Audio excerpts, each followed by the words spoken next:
Child of love, family, Samoan chef here. Already, let me take you back to the island of Samoa today and check this out. We got a Vietnamese barbecue shop in Samoa. Let's go.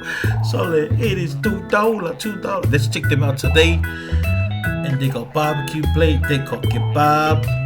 And let's see their menu. Alright, there you go. There's got $12, $10, $6 plate. Oh, they got chop suey as well.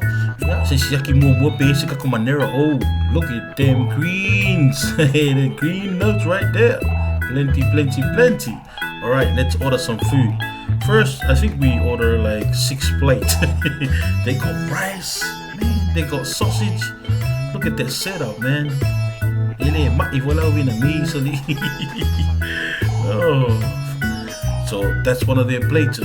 Rice and then 2 sausages, 2 pieces of chicken, and turkey tail, and then 2 pieces of lamb ribs. Oh, yeah. Then you can choose their mayo and also that special sauce. That sauce right there. That's tomato sauce mixed with some kind of soy sauce. But yeah, they said it's a special sauce already. Let's serve. Look at that. Oh yeah, yummy. Yeah, cool it down. Yeah, apa ingula, apa malulu. Oh man. Yeah, check them out on your next trip to Samoa. And they're located at LOTOPA. Let's go.